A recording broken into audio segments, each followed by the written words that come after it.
آپ سن رہے ہیں کتاب شوق آوارگی، سب ہیڈنگ ایپل ڈان کی ایک شام۔ میں نے چند قدم چل کر دروازے کے باہر لگی بیل پر انگلی رکھ دی۔ رات کے سناٹوں میں دوسری منزل سے گھنٹی کی آواز سنائی دی اور چند لمحوں بعد لکڑی کی سیڑھیوں میں ارتعاش پیدا ہوا۔ کوئی سیڑھیاں اترتا ہوا آ رہا تھا۔ ٹھپ ٹھپ ٹھپ ٹھپ۔ آہستہ آہستہ یہ صدر دروازے کے بالکل قریب پہنچ گیا اور پھر کسی نے آگے بڑھ کر دروازہ کھول دیا۔ تیکھے نقوش اور سانولے رنگ کا ارشد گاؤن پہنے سامنے کھڑا تھا اور اس نے آنکھیں ملتے ہوئے ہلکی ہلکی روشنی میں مجھے پہچاننے کی کوشش کی اور پھر مجھ سے لپٹ گیا۔ ارے بونگے تم؟ ہاں اے زیرک انسان، میں نے دروازے میں داخل ہوتے ہوئے کہا۔ آؤ اوپر آ جاؤ، اس نے میرے ہاتھ سے ایک سوٹ کیس تھامتے ہوئے کہا اور آہستہ آہستہ سیڑھیاں چڑھنے لگا۔ پہلے فلور پر دائیں جانب ایک کمرہ تھا۔ ارشد نے سامان ایک کونے میں رکھ کر مجھے کمرے کی واحد کرسی پر بیٹھنے کے لیے کہا اور خود سامنے چارپائی پر دراز ہو گیا۔ کس حال میں ہے یاران وطن؟ اس نے پہلی بار کسی مصرے کے ساتھ بدسلوکی سے گریز کرتے ہوئے پوچھا۔ سب ٹھیک ہے، بلکہ دھاندلی مچائی ہوئی ہے، میں نے بتایا۔ کیا مطلب؟ تم دھاندلی کا مطلب نہیں سمجھتے؟ یار وہی جو ایلس کے امریکہ پہنچنے سے تم نے یہاں مچائی ہوئی تھی۔ ہاں ہاں، اس نے خوش ہو کر کہا لگایا۔ اب صرف یادیں ہی رہ گئی ہیں۔ اچھا چھوڑو یہ باتیں، پھر ہوں گی۔ پہلے بتاؤ کھانا کھاؤ گے؟ نہیں، کھا کے آیا ہوں۔ ایلس کہاں ہے؟ وہ سو رہی تھی، تمہاری گھنٹی کی آواز سن کر جاگی ہے۔ میں اسے بلا کر لاتا ہوں، تمہیں مل کر وہ بہت خوش ہوگی۔ وہ اٹھ کر اس کے کمرے کی طرف گیا اور تھوڑی دیر بعد کچھ دبی دبی آوازیں سنائی دیں۔ پھر یہ آوازیں بلند ہوتی چلی گئیں۔ ان میں ایلس کی آواز بہت بلند تھی اور ارشد اپنی آواز بھینچ کر آہستگی سے اسے کچھ سمجھانے کی کوشش کر رہا تھا، مگر ایلس کی آواز بلند ہوتی چلی گئی اور پھر یہ قریب قریب چیخوں میں بدل گئی۔ نہیں، نہیں جاؤں گی، میں نہیں جاؤں گی۔ اسے آدھی رات کو یہاں نہیں آنا چاہیے تھا۔ یہ سونے کا وقت ہے، کسی کے ہاں جا کر مہمان بننے کا نہیں۔ ایلس، فار گاڈ سیک، آہستہ بولو۔ وہ اتنی محبت سے ہزاروں میل کا فاصلہ طے کر کے ہمیں ملنے آیا ہے۔ اس نے اگر سن لیا تو کیا سوچے گا؟ ارشد کی بھچی بھچی آواز سنائی دی۔ مجھے کسی کی پرواہ نہیں، تم کمرے سے نکل جاؤ، مجھے تنہا چھوڑ دو۔ اس کے بعد چیزیں گرنے کی آواز کانوں میں آئی اور پھر کھڑاک سے دروازہ بند ہو گیا۔ تھوڑی دیر بعد ارشد میرے سامنے کھڑا تھا۔ یار تمہاری بھابھی کی طبیعت خراب تھی، اس لیے میں نے اسے تمہارے بارے میں نہیں بتایا۔ امید ہے تم مائنڈ نہیں کرو گے۔ اس کی نظریں جھکی ہوئی تھیں اور وہ سخت پریشان نظر آ رہا تھا۔ ارے اس میں برا ماننے کی کیا بات ہے؟ صبح ناشتے کی میز پر ملاقات ہو جائے گی۔ تم آؤ میرے پاس بیٹھو۔ میں نے ارشد کی کیفیت دیکھ کر دکھ کے شدید جذبات دباتے ہوئے چہرے پر زبردستی مسکراہٹ بکھیر کر کہا۔ نہیں، تم بہت تھکے ہوئے لگتے ہو، آرام کرو، صبح کھل کر باتیں ہوں گی۔ ارشد نے مجھ سے نظریں ملائے بغیر کہا اور پھر گردن جھکائے آہستہ آہستہ چلتا ہوا کمرے سے باہر نکل گیا۔ ایپل ڈان نے اپنے بازو میرے لیے دا نہیں کیے تھے۔ صبح 9 بجے کے قریب ارشد میرے کمرے میں داخل ہوا اور اس نے آہستگی سے مجھے جگایا۔ میں رات گئے تک شدید کرب کے عالم میں جاگتا رہا تھا، چنانچہ اس وقت میری آنکھیں کھلنے میں نہیں آ رہی تھی۔ میں نے آنکھیں ملتے ہوئے ارشد کی طرف دیکھا تو اس کا دھندلا دھندلا سا چہرہ نظر آیا اور پھر آہستہ آہستہ یہ چہرہ صاف ہوتا چلا گیا۔ اس کی آنکھیں سوجی ہوئی اور چہرے پر اداسی کی لکیریں بہت گہری تھیں۔ لگتا تھا جیسے وہ بھی رات بھر نہیں سو سکا تھا۔ اس نے مجھے جاگتے پایا تو چہرے کو مسکراہٹ سے آلودہ کر لیا، پھر میرے جسم پر سے چادر گھسیٹ کر پرے پھینک دی۔ اب اٹھو گے بھی یا یوں ہی پڑے رہو گے؟ منہ بسورتے رہو گے، اس نے خوش دلی کا مظاہرہ کرنے کی کوشش کرتے ہوئے کہا۔ میں ہڑبڑا کر اٹھ بیٹھا اور سلیپر گھسیٹتا ہوا ٹوائلٹ کی جانب چل پڑا اور منہ ہاتھ دھو کر اور دانتوں کی صفائی وغیرہ سے فراغت کے بعد واپس اپنے کمرے کی جانب آنے لگا تو ارشد نے برابر کے کمرے سے پکارا، ادھر آ جاؤ۔ میں نے ادھر کا رخ کیا تو وہ ناشتے کی میز پر بیٹھا تھا۔ اس نے برابر والی کرسی میرے لیے سرکائی اور میں اس پر برا جمع ہو گیا۔ دودھ کے 2 گلاس اور کچھ سینڈوچ ایک پلیٹ میں پڑے تھے۔ میز کے درمیان میں لکڑی کا ایک خوبصورت گلدان دھرا تھا جس میں تازہ پھول سجے تھے۔ یہ ڈائننگ روم کا یہ ڈائننگ روم ہی کے ایک حصے میں بنایا گیا تھا۔ میں نے ادھر نظر ڈالی تو ڈرائنگ روم کے درمیانی حصے میں موٹی لکڑی کی رومن سٹائل گول میز پڑی تھی۔ اس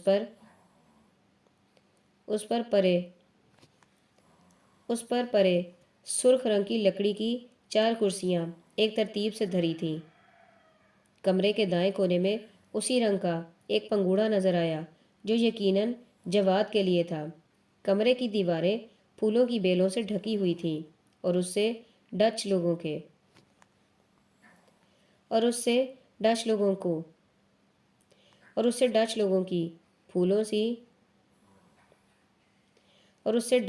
کی پھولوں سے معروف زمانہ محبت کا ثبوت ملتا تھا۔ میں ادھر ادھر دیکھ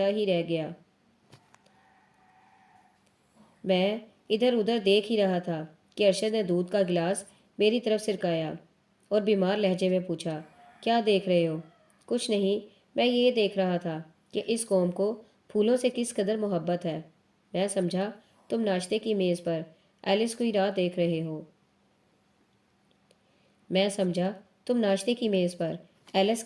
رہے ہو۔ ارشد کے ضمیر کی چبھن اس کے ہونٹوں پر آ گئی۔ صبح اس کے والد اسے آ کر لے گئے تھے۔ انہیں کہیں جانا تھا۔ جواد بھی ان کے ساتھ ہے۔ وہ کہہ رہی تھی، میری طرف سے عطا سے معذرت کر دینا۔ ارشد نے جھوٹ بولتے ہوئے کہا، کوئی بات نہیں، حالانکہ مجھے ایک بار پھر دل پر بوجھ محسوس ہوا اور یوں لگا کہ نوالا میرے حلق میں پھنس کر رہ گیا ہے۔ تم سناؤ، آج کل کیا کر رہے ہو؟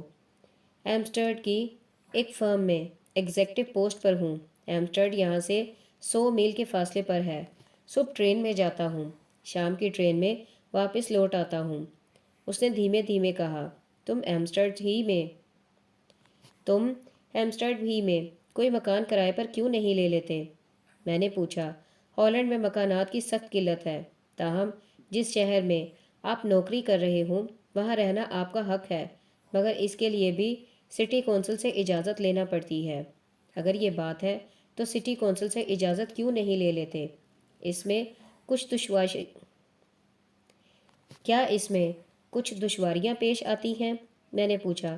نہیں، ایسی کوئی بات نہیں، ارشد نے ہچکچا کر کہا، مگر تم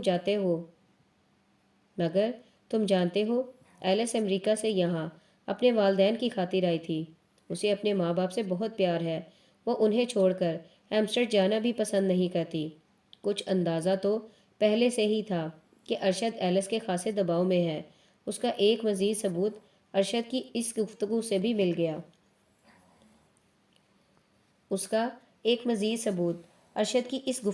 مل گیا۔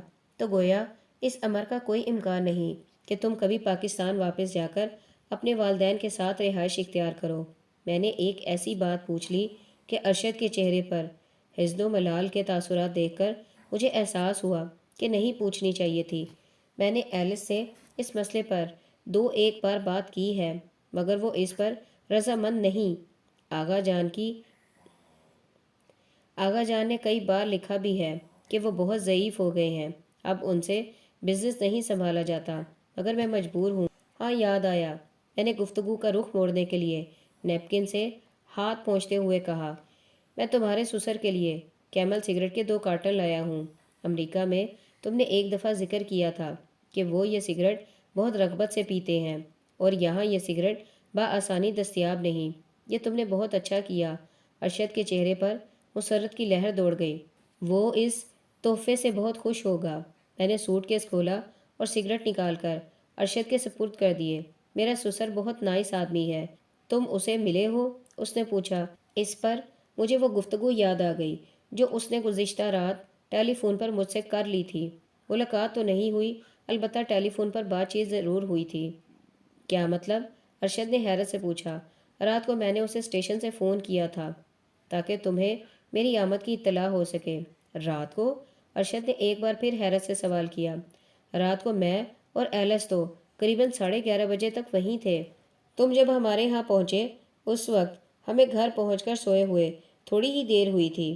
جب میں نے ٹیلی فون کیا تم لوگ بہرحال وہاں نہیں تھے، تم بونگے کے بونگے ہی رہے۔ اس سے درخواست کرتے کہ وہ تمہاری آمد کے بارے میں مجھے اطلاع کر دے۔ وہ بہت شریف انسان ہے، کبھی انکار نہ کرتا۔ ارشد آہستہ آہستہ نارمل ہو رہا تھا۔ جی تو چاہا کہ اس شریف انسان کے ہتک آمیز رویے کے بارے میں اسے بتلا دوں، مگر پھر میں نے ہونٹ سی لیے کہ اس کا نتیجہ سوائے اس کے کچھ نہیں ملے گا کہ میرے اس بھولے بھالے دوست کی اداسیاں اود کر آئیں گی۔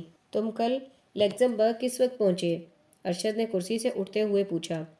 اس نے ایک چھوٹی سی ٹرے میں برتن اٹھائے ہوئے تھے اور اب وہ انہیں دھونے کے لیے باورچی خانے میں لے جا رہا تھا۔ دوپہر سے قبل پہنچ گیا تھا۔ دوپہر سے قبل؟ پھر یہاں اتنی رات گئے کیوں پہنچے؟ لکسمبرگ اور ہالینڈ کے درمیان تو صرف ایک آدھ ملک پڑتا ہے، اور ان میں سے تو بعض ملک ہمارے ہاں کے بڑے شہروں سے بھی چھوٹے ہیں۔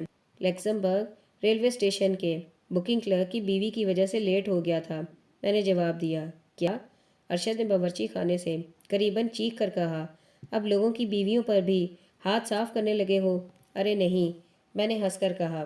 بات صرف اتنی ہے کہ ہالینڈ کا ٹکٹ لینے سے قبل ایک معمولی سی بات پر بکنگ کلرک مجھ سے الجھ پڑا۔ پھر بات اتنی بڑھی کہ صرف کھڑکی کی سلاخوں کی وجہ سے ہاتھا پائی نہ ہو سکی۔ لگتا تھا کہ وہ صبح بیوی سے لڑ کر آیا ہے، چنانچہ اس نے بیوی کا انتقام مجھ سے لیا۔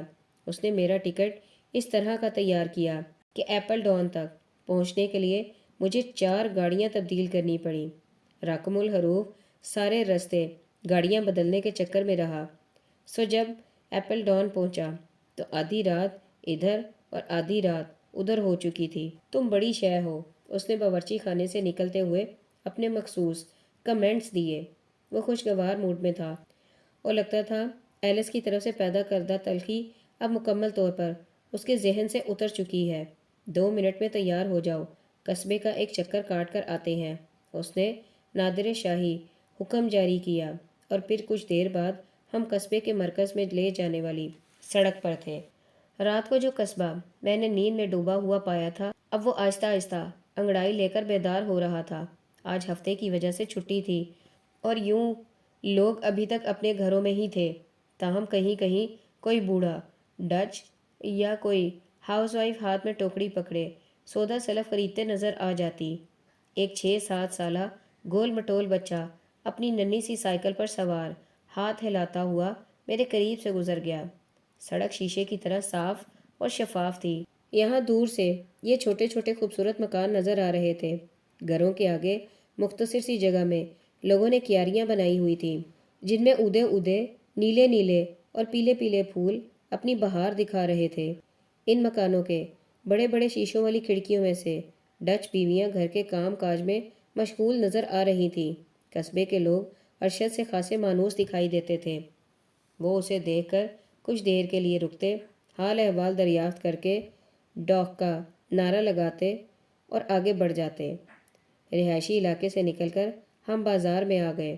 میں رات کو جس سنسان راہ گزر سے گزرا تھا، اب وہاں زندگی رواں دواں تھی۔ تمام دکانیں کھلی تھیں اور لوگ خرید و فروخت میں مصروف تھے، تاہم ان کی آہستہ روی سے اندازہ ہوتا تھا کہ وہ جلدی میں نہیں ہے۔ پیدل سوار اور سائیکل سوار لوگوں کے ریلے میں کہیں کہیں کار بھی نظر آئی۔ رستے میں جنسی رسالوں کی ایک دکان تھی، جس میں ایک ڈچ بوڑھا کنکیوں سے ادھر ادھر دیکھ کر داخل ہو رہا تھا۔ قصبے کے لوگوں کا جنس کے بارے میں کیا رویہ ہے؟ میں نے ارشد سے پوچھا، جو ریشم جیسے بالوں اور شگفتہ چہرے والی ایک لڑکی کو بری طرح گھورنے میں مشغول تھا۔ کیا کہا؟ اس نے چونک کر پوچھا۔ میں پوچھ رہا تھا کہ شادی کے بعد بھی ان حرکتوں سے باز نہیں آؤ گے؟ میں نے کیا کیا ہے؟ یوں ہی ذرا ایک نظر دیکھ رہا تھا۔ اس نے کسیانے ہو کر کہا، قصبے کے لوگوں کا جنس کے بارے میں کیا رویہ ہے؟ میں نے اپنا سوال دہرایا۔ وہ اسے ایک نارمل چیز سمجھتے ہیں، نہ اس سے خوفزدہ ہیں، نہ اس کے پیچھے دیوانے ہیں۔ یہاں تم اپنے بارے میں کیا کہتے ہو؟ میں نے ہنستے ہوئے پوچھا۔ ہیں؟ وہ ایک دم سنجیدہ ہو گیا۔ میں شادی کے بعد اپنی زندگی میں ایک بڑا خلا محسوس کرتا ہوں۔ پھر اس نے بات ٹالتے ہوئے ایک طرف اشارہ کر کے پوچھا، یہ دائیں ہاتھ ایک بڑا سا میدان دیکھ رہے ہو؟ ہاں دیکھ رہا ہوں، پارکنگ لاٹ ہے اور کیا۔ یہ تمہیں اس وقت پارکنگ لاٹ دکھائی دے رہا ہے؟ مگر ہر سیٹرڈے نائٹ کو یہ منڈی کی صورت میں تبدیل ہو جاتا ہے۔ لوگ ہفتے کی شام کو یہاں چھوٹی چھوٹی دکانیں کھڑی کر لیتے ہیں اور رات کو انہیں دوبارہ اکھاڑ کر واپس لے جاتے ہیں۔ آج اتفاقاً ہفتہ ہے، رات کو ادھر آئے تو تمہیں ایک تماشا دکھاؤں گا۔ کیسا تماشا؟ میں نے پوچھا۔ وہی جو تم نے لاہور کی سبزی منڈی میں کئی بار دیکھا ہوگا، مگر فرق یہ ہے کہ دیوانگی کے عالم میں آوازیں لگانے والے ہنکارے وہاں میلی سی دھوتی میں اور یہاں قیمتی قسم کے سوٹ میں ملبوس ہوتے ہیں۔ ہمارے ہاں گنڈیریاں بیچنے والا اگر انہیں پیڑے کہہ کر بیچتا ہے تو یہاں بھی یہ لوگ چیخ چیخ کر گاجر کو سیب قرار دے رہے ہوتے ہیں۔ اتنے میں ہم ایک کراسنگ کے قریب پہنچ چکے تھے۔ بائیں جانب وہی انڈونیشی ریسٹورنٹ تھا جو گزشتہ رات 12 بجے بھی آباد نظر آیا تھا۔ یہاں بہت اچھا کھانا ملتا ہے، کیا خیال ہے؟ ارشد نے پوچھا۔ نیک خیال ہے، میں نے کہا اور اندر داخل ہو گئے۔ ہال میں صرف ایک میز خالی تھی، باقی نشستوں پر ٹماٹر کی طرح سرخ گالوں والی لڑکیاں اور لڑکے برا جمع تھے۔ ارشد نے کھانے کا آرڈر دیا۔ سوپ تو کچھ دیر بعد ہی آ گیا، البتہ کھانا میز پر لگنے میں 10-15 منٹ صرف ہو گئے۔ یار، پاکستان بہت یاد آتا ہے، ارشد نے سوپ کا گھونٹ لیتے ہوئے کہا۔ میں سمجھتا ہوں، تمہیں کیا یاد آتا ہے؟ نہیں، تم جس بارے میں سوچ رہے ہو میرا اشارہ اس طرف نہیں ہے۔ بھلا کس طرف؟ تم فرزانہ کی بات کر رہے ہو نا؟ ہاں، میرا دھیان اسی کی طرف گیا تھا، مگر تمہارا اشارہ اس طرف کیوں نہیں؟ کسی زمانے میں تو پاگل ہوئے جاتے تھے۔ وہ تو ٹھیک ہے، ارشد نے کہا، مگر تم پوری کہانی سے شاید واقف نہیں ہو۔ وہ کیا ہے؟ میں نے پوچھا۔ اس پر اس نے یہ رام کہانی سنائی۔ ہالینڈ روانہ ہونے سے ایک دن قبل فرزانہ اور میں گھنٹوں ایک ریسٹورنٹ میں بیٹھے رہے۔ اس نے رو رو کر اپنی آنکھیں سجا لی تھیں۔ وہ کہتی تھی، مجھے یوں چھوڑ کر نہ جاؤ، تمہیں تو پتہ ہی ہے ان دنوں ہم سب پر باہر جانے کا جنون کس طرح سوار تھا، سو میں اپنا پروگرام کسی صورت میں تبدیل نہیں کر سکتا تھا۔ میں نے اسے یقین دلایا کہ 1 سال کے اندر اندر میں واپس آ جاؤں گا اور تم سے شادی کر لوں گا۔ یہ بات میں نے پورے خلوص سے کہی تھی کیونکہ مجھے اس سے حقیقتاً محبت تھی، بلکہ سچ پوچھو تو آج بھی ہے۔ بہرحال ہم اس شام سخت دل گرفتگی کے عالم میں ایک دوسرے سے جدا ہوئے۔ میں نے اپنے ایک عزیز دوست باسط کا پتہ دیا کہ میں اس کی معرفت خط لکھا کروں گا، وہ اس کے دفتر سے وصول کر لیا کرے، اور پھر میں ہالینڈ چلا آیا۔ پھر کیا ہوا؟ ہوا یوں کہ 6 مہینے بعد ان دونوں نے آپس میں شادی رچا لی۔ کہانی میں موجود المیہ عنصر کے باوجود انجام تک پہنچتے پہنچتے بے ساختہ میری ہنسی چھوٹ گئی۔ تم دانت کیوں نکال رہے ہو؟ ارشد نے غصے سے پوچھا۔ اس لیے کہ میں عرصہ ہوا ایک بات کی تہہ تک پہنچ چکا ہوں۔ کس بات کی تہہ تک پہنچے ہو؟ ذرا پتہ تو چلے۔ بات یہ ہے کہ جس طرح جوان ہونے پر لڑکوں کا سب سے بڑا مسئلہ نوکری کا حصول ہوتا ہے، اسی طرح بالغ ہونے پر لڑکیوں کی سب سے بڑی خواہش گھر بسانے کی ہوتی ہے، جسے ہم عشق سمجھ بیٹھتے ہیں۔ وہ دراصل قدرے چوائس کا مسئلہ ہوتا ہے، اور اس چوائس میں بوقت ضرورت رد و بدل بھی ہو سکتا ہے۔ بات تو تم کچھ ٹھیک ہی کر رہے ہو، ارشد نے کچھ سوچ کر کہا، بلکہ یہ اصول دنیا کے ہر ملک کی لڑکی پر لاگو ہوتا ہے۔ ہوتا ہوگا۔ تم یہ بتاؤ، جواد کیسا ہے؟ میں کل سے آیا ہوں مگر ابھی تک اسے دیکھ ہی نہیں سکا، میں نے گفتگو کا رخ بدلتے ہوئے کہا۔ وہ بالکل ٹھیک ہے۔ اس ذکر سے ارشد کے چہرے پر رونق آ گئی۔ دفتر سے تھکا ہوا لوٹتا ہوں تو اسے پنگوڑے میں ہاتھ پاؤں مارتے دیکھ کر سب کچھ بھول جاتا ہوں۔ ہالینڈ میں وہی میرا ایک رفیق ہے۔ بات کا رخ پھر اس سمت کو مڑنے لگا جس سے میں گریز کرنا چاہتا تھا۔ مجھے یہ گوارا نہیں تھا کہ ارشد کا دھیان ایک بار پھر گزشتہ رات کے واقعے کی طرف چلا جائے اور اس کے چہرے کی اداسیاں اود کر آئیں، سو میں نے ارشد سے اٹھنے کے لیے کہا۔ اس نے بل ادا کیا اور تھوڑی دیر بعد ہم دوبارہ گھر کے راستے پر تھے۔ گھر کی سیڑھیاں چڑھتے ہوئے ہم کمرے میں داخل ہوئے تو سامنے ڈرائنگ روم میں ایلس کھڑی نظر آئی۔ جواد پنگوڑے میں لیٹا تھا اور وہ ایک ہاتھ سے اسے ہلا رہی تھی۔ اس نے ہمیں دیکھ کر منہ دوسری طرف پھیر لیا۔ میں آہستہ آہستہ چلتا ہوا اس کی طرف گیا اور قریب پہنچ کر ہیلو کہا۔ اس نے ایک نظر میری طرف دیکھا اور ہیلو کہہ کر کمرے سے نکل گئی۔ ارشد دور کھڑا یہ سب کچھ دیکھ رہا تھا۔ اس کے چہرے کی رنگت بدل گئی تھی۔ اس نے آگے بڑھ کر ایلس کے کمرے کا دروازہ کھولا اور پھر اسے کھٹ سے بند کر دیا۔ کچھ دیر بعد دونوں کی آوازیں باہر سنائی دینے لگیں۔ ارشد کا لہجہ منت سماجت کا تھا اور ایلس زور زور سے چیخ رہی تھی، نہیں نہیں نہیں۔ کافی دیر تک یہ شور سنائی دیتا رہا اور پھر یہ آوازیں آہستہ آہستہ کم ہوتی گئیں۔ پھر کمرے میں مکمل سکوت طاری ہو گیا۔ ارشد نے کمرے کا دروازہ کھولا اور باہر نکل آیا۔ میں کمرے میں ایک میگزین پر نظریں جمائے اپنا دھیان اس جھگڑے سے ہٹانے کی کوشش میں مشغول تھا، مگر شدت احساس کے باعث میری آنکھوں کے سامنے اندھیرا سا چھا رہا تھا۔ ارشد میرے سامنے بچھی چارپائی پر آ کر بیٹھ گیا۔ عطا ایک بات کہوں، برا تو نہ مانو گے؟ اس کی آنکھیں ایک بار پھر ویرانیوں کے کھنڈر میں بھٹک رہی تھی۔ کہو، میں نے میگزین سے نظریں ہٹائے بغیر جواب دیا۔ ایلس تمہارے بے وقت آنے پر کل سے کچھ خفا ہے۔ پہلے ایک بات بتاؤ، میں نے اس کی بات کاٹ کر کہا۔ اس کی خفگی کی صرف یہی ایک وجہ ہے یا اس کا باعث تمہارے اپنے الجھے ہوئے خانگی حالات ہیں؟ میں تم سے صرف یہ گزارش کرنے لگا تھا، مگر پہلے وعدہ کرو کہ برا نہیں مانو گے۔ مجھے تم سے کوئی شکایت نہ ہوگی۔ میں نے مظلومیت کی اس تصویر کو دیکھتے ہوئے کہا، تم ایلس سے معذرت کر لو، اس کا غصہ دور ہو جائے گا کہ وہ بہت سنکی عورت ہے مگر دل کی صاف ہے۔ ارشد منمنایا، مگر کس بات کی معذرت؟ میں نے اس سارے عرصے کے دوران پہلی بار غصے سے بے قابو ہو کر کہا، یہی رات کو لیٹ پہنچنے کی۔ خدا کے لیے میری خاطر۔ اس کا رنگ پیلا پڑ چکا تھا اور لہجے میں بے چارگی رچی ہوئی تھی۔ میں نے اٹھ کر اپنا بکھرا ہوا سامان ایک کونے میں جمع کیا اور ارشد کا بازو پکڑ کر کہا، آؤ۔ ایلس اپنے کمرے میں آئینے کے سامنے کھڑی تھی اور چیخنے چلانے کے باعث اترے ہوئے میک اپ کو درست کرنے میں مصروف تھی۔ اس نے ہمیں دیکھا تو منہ دوسری طرف پھیر لیا۔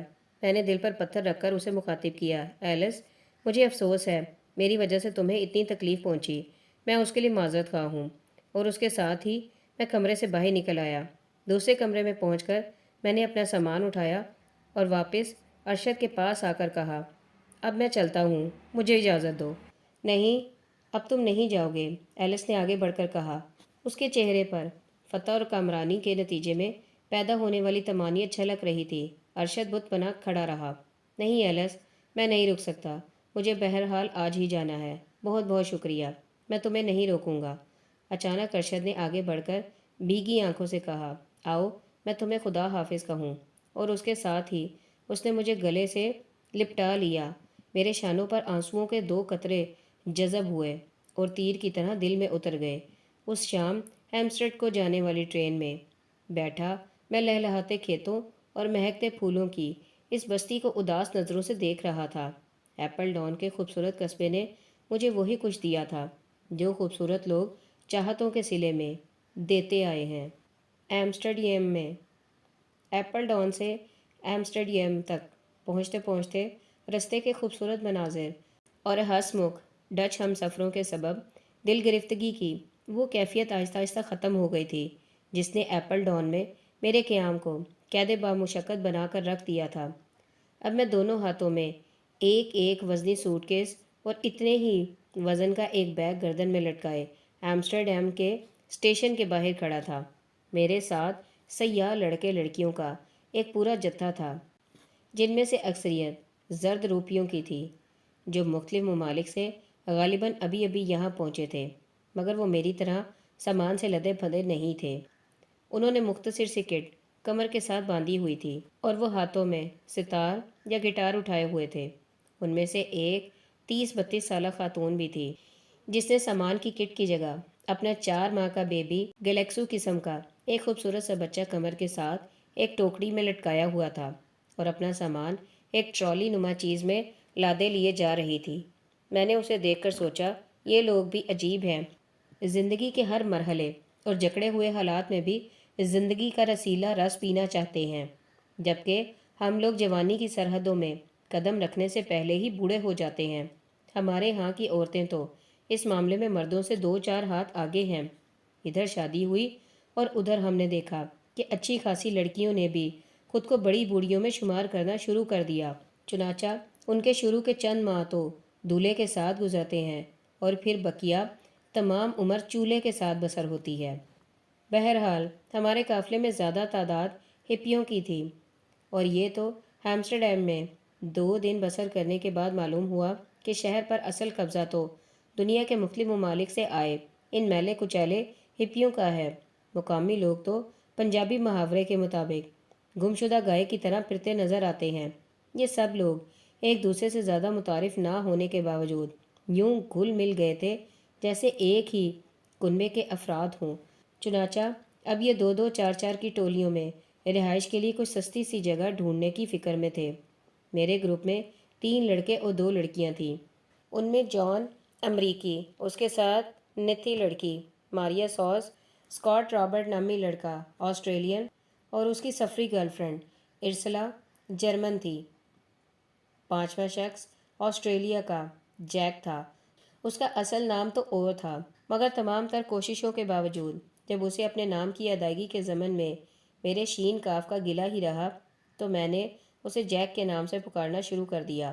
چھٹا تھا میں۔ میرے اور جیک کے علاوہ باقی سب اپنی شکل و شناخت کے اعتبار سے ایمسٹرڈیم کے صحیح سیاح تھے۔ 22 سالہ جان کی بھورے رنگ گھنی داڑھی تھی اور اس نے آنکھوں پر ہمارے ہاں کے بڑے بوڑھوں جیسی اینک سے ملتی جلتی قسم کا چشمہ چڑھایا ہوا تھا۔ اس کی 19 سالہ ہم سفر ماریا ڈھلکے ہوئے جسم کی مالک تھی اور چرس پی پی کر اس کی آنکھیں یرکان زدہ لگتی تھیں۔ اسکاٹ کے سر پر گھنی زلفیں تھیں اور اس کی مونچھیں ادھار کا انجام مارکا تھیں۔ اس کی جرمن گرل فرینڈ ارسلا مشرقی طرز کی کڑی ہوئی میکسی میں ملبوس تھی اور دلکش تھی۔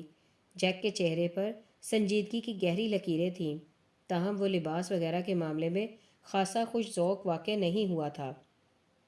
ایک میں اور وہ تھے جو ایمسٹرڈیم میں فی الحال چھڑے تھے، ورنہ ہمارے گروپ کے بقیہ سبھی ساتھیوں کے ساتھ چولہوں میں آگ جل رہی تھی۔